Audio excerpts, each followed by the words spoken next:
Alright everybody, it's your pal Revolver84 here again, and today I'm going to be doing a review of Rainbow Six Siege for the PlayStation 4. So you're probably asking yourself, why am I doing a review now? It's been out for whatever it is, 13 months now or something, why is it happening now? Well, I have to be honest, the beta didn't impress us too much. And I was really concerned that there was no single player, because obviously what happened with Rainbow Six Patriots, how they built it and it got scrapped, and there was a 25-man team on it, and they all got basically sacked, and they had to go back to basically starting the new Rainbow Six from scratch. So my concern was that, based on what I saw from the beta, it wasn't going to be too brilliant, and I thought that if I gave them a little bit of time to tweak it post go live with updates and such like, it would get better. So I didn't want to do a review until it had a good chance to get embedded, until the community had a good opportunity to sort of look at it and feedback their thoughts to the developers, so that they can come up with a well-rounded finished sort of game 1 year later. So what are you going to be doing in Rainbow Six Siege? Well, the premise is pretty simple. It's an international organisation of counter-terrorism units based on Tom Clancy novel Rainbow Six, which I've read. It's really good. I would recommend you read it, by the way. So there's an international group of counter-terrorist experts put together in an organisation called Rainbow. It's called Rainbow because they're all from different areas of the world. And you basically are supposed to participate in counter-terrorism activity in a CQB sort of environment, using the latest technology and gadgets, particular emphasis on things like drones and such like. The gameplay is really good, but it is probably the hardest FPS game I've ever played in my entire life. Like, you can forget about Call of Duty, Titanfall, Battlefield, Destiny, you can forget about how you play for them type of games. This is a totally different kettle of fish. So the reason it's really good, and the reason it stands out from all them games, is because it's so tense and difficult. And scratch that, not difficult, absolutely bell metal solid like. There's no respawns, you've got one spawn and that's it for your round, so if you die within 10 seconds then you've got another 3 minutes, 50 seconds sitting watching other people to play. It is absolutely solid. Also as well, it's really sort of realistic. Even the AI, for non-playable people, they're not stupid. They'll pretty accurate with the fire. They'll try and flank you. They do tend to approach sometimes in waves, which is a bit typical of what AIs would do, all bunched together and coming through one doorway. A little bit disappointing in that sense, but they're not stupid. They will try multiple ways to try and approach you and such like, and it is pretty difficult, like, it has to be said. So if you really want a challenge in your FPS experience and you don't want to just blindly run around, kill 25 people, you get killed 24 times in the space of 5 minutes or something in Call of Duty, this is the game for you. Like, it's not a game for idiots either, so you have to really think about what you're doing. You've got to take your time, prepare. Often I've spent like 2 minutes basically just working out how to flank someone in a room, you know. I've spent 30-40 seconds just sitting in a corner playing cat and mouse with someone that I know that's the other side of a doorway, waiting for them to make a move first, wanting not to move myself, basically playing like patience, waiting for someone to make a mistake. The need to understand the maps is absolutely critical as well. Also as well, unlike any other FPS game before it, communication is absolutely critical. Like, if you're thinking about going into this and playing the ranked levels without a headset on, one, your teammates, if they do let you stay on, will not be too happy with you, and two, you're just not going to be able to contribute to the level that's needed, because communication is absolutely essential. Like, you need to be able to say to your other people, oh, there's a guy round the corner, we think it's Twitch, you know, he's making a move for the window, that type of thing. Because if you don't have that level of communication, you're going to walk into a room blind, and you're just going to get shot from the ambush that's sitting waiting for you. Like, so communication is absolutely critical. So you have to take that into consideration as well. This isn't your normal FPS shooter. It has 10 maps, and I've been told that there's going to be more on the way as well in DLC. And it's split into a couple of different game modes. You've got your casual game mode, which is 4 minutes long, and it's PvP, 5v5. You've got ranked, which is for your hardcore people. It's 3 minutes long, not including the preparation phase, 5v5 PvP, and you get ranked from copper all the way through to platinum, as it currently stands. There is talk of it going through to obsidian and champion levels, but that's probably going to come at a a later patch update, I would probably think. Not that I'm going to have to worry about Obsidian or Championship, because to get the Championship you've basically got to be the top 500 in your area, i.e. I'm going to have to be the top 500 player in all of Europe. It's not gonna happen. Like, the connection's just too damn slow. And there is Terrorist Hunt. So Terrorist Hunt is your classic sort of terrorist hunt that's always been on previous Rainbow games, which is basically you go into your map. There's about 25 AI enemy in there, and you basically hunt them down. That could be in any room. You're not really looked for any particular target or bomb or hostage or anything like that. You're basically going in there and you're hunting them out one room at a time. And like I said previously, they're not stupid either. The gameplay is pretty good with them. The AI isn't too bad. They're not just going to stand there and let yourself get themselves get shot. They'll react if they see someone else getting shot. They'll even listen to the noises that you're making. So if you're walking over glass, they'll know you're there, type of thing. They're not daft. I'm not going to lie. It's not as challenging as PvP experience, but let's face it, what is? Do you know what I mean? And the final game mode is Situations. Now, this is the closest thing Rainbow Six comes to having a single player. Situations is a list of, I think it's like 10.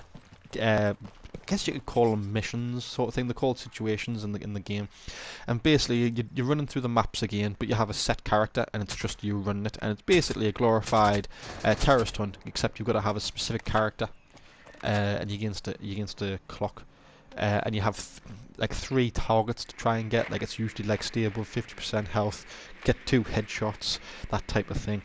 In terms of a single player experience, that's any sort of campaign, that's it, and it's pretty.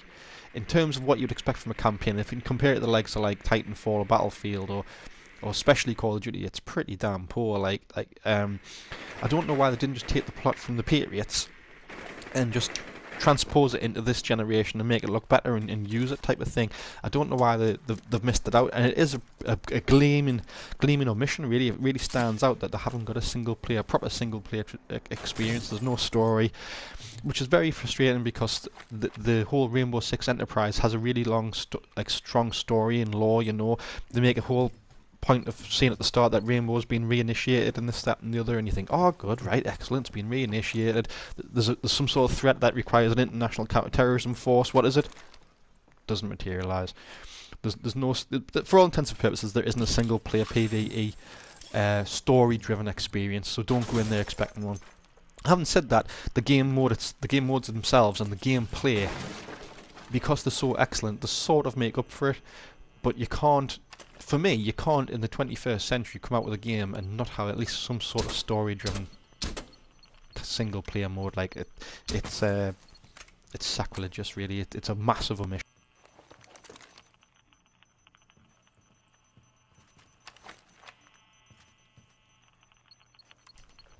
So the operators, so you do have a set number of operators. I think there's about 10, with more purchasable DLC operators as well. They do have static weaponry, and by that I mean you've only got a choice of no more than 3 primary weapons or 2 secondary weapons to choose from. You can customise them. There is limited customization in the sense that you can choose sights, you can choose grips, that type of thing.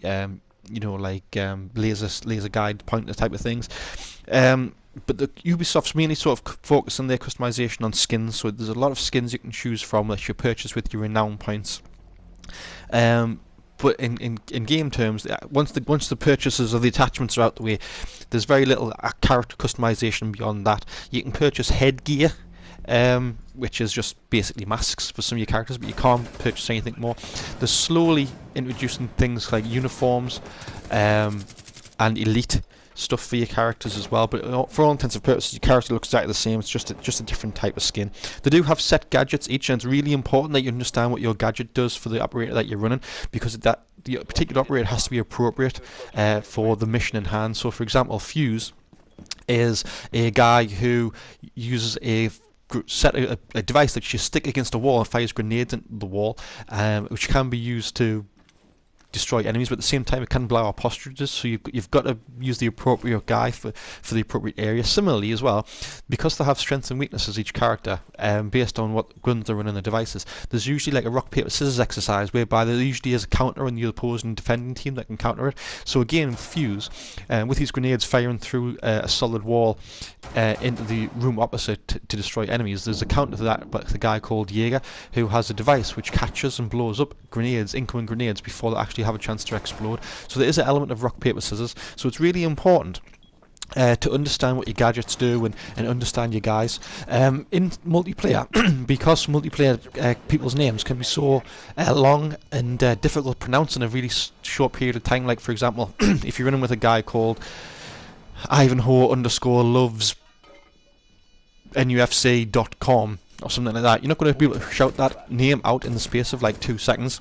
It's just too damn long. But because you know the operator's name and the person who's using it knows the operator's name, you tend to find yourself saying like, oh, Frost, you know, go over here. You know, Thermite, I need you to come over here and blow up this wall. And it makes the gameplay a lot faster and a lot easier to use. And there is that level of comfort and familiarity as well. Similarly, because you know what the other operators do, you understand what they're capable of, and it gives you a better understanding of what operators you want to run in the future, you know. And finally, the score. What do I think of it? Well, I have to say, it is, like I said earlier, probably the hardest FPS game I've ever played in my entire life. Absolutely bare metal solid. And if you want to play this game, at least to the level of enjoyment that's needed to appreciate it, you have to put in the hours. Like, if you're willing to do that, you'll find this absolutely brilliant. It is intense.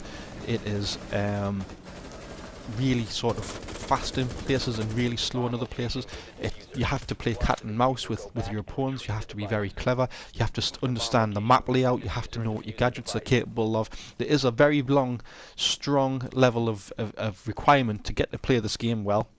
If you think you can casually pick up this game and play it every once in a while, and go around and kill 25 people without even really trying, this is not the game for you. Like this is not Call of Duty. Like it requires a level of thought and dedication, and ability to, like I say, especially in rank, to communicate with your fellow team and such. Like if you're very much someone who just likes to stay off mic, again, this probably isn't a game for you, because mic in rank is absolutely critical. Like to the point that you might even get kicked if you haven't got a mic and you're playing particularly badly. Like so the gameplay, I've got nothing to absolutely complain about. In fact, I'd go so far as to say it really is its unique selling point, and is probably as good as it's going to get. Downsides, the fact that it hasn't got a definitive single-player story mode, for me it's sacrilegious. It's beyond ridiculous. They had a game in the Patriots built. They had a story built. They even had the screenshots all, let's not say screenshots, the set players all set up, and the overall idea of the game existed, and that they had a whole game pretty much built before they scrapped it, which included a single player story. Why they couldn't just lift that up in some way and drop it into this game is absolutely beyond me. Like why didn't they just do it? Do you know what I mean? Like they must have been able to fit it in at some point, even if it meant building, you know, the graphics again from the ground up or whatever. The maps that would have been using for these stories would have been usable. The characters would have been the same, I would imagine. I don't understand why there isn't a single player at all. It baffles me, like, and it does hurt it, if I have to say, to the point that in terms of scoring, I've got to give it 7.5 purely because of that. Excellent gameplay, graphics are absolutely champion. Limited level of customization, but there is a point to it, and I get it. So I'm not even complaining about the level of customization. But the fact that it hasn't got a traditional single-player campaign mode, like, hurts it. It would have gotten at least another point higher for me if it had a single-player mode. So with that in mind, I'm going to give it a 7.5 out of 10. Excellent game in terms of gameplay. Nothing like anything you've ever experienced before online. A real thinking man's game. This is Sudoku. It's not you know, sitting on in your pants watching Saturday football like on the telly. There is a level of challenge and element to it that requires a lot of thought and depth and preparation. So it is very much enjoyable. I've got nothing really too bad to say with it other than the single player, but the single player is an obvious and massive omission, like, which needs to be considered. It's probably not going to be developed as part of a patch now, so a single player campaign will just be too damn big. But I hope Ubisoft have learnt the lesson and will have one included in the next iteration of the story. If there is such a thing as a story from Rainbow Six Siege. Right, I hope that's been beneficial to yourselves. I hope you've enjoyed it. If you have any questions on it, let us know in the comments below. I'll be putting up a couple of videos on tours, guides, tips, how the operators is best to be used, and what they're capable of doing, that sort of type of jazz. So keep your eyes peeled in this channel for more information on Rainbow Six. All the best. Have a good day. Steady the derms.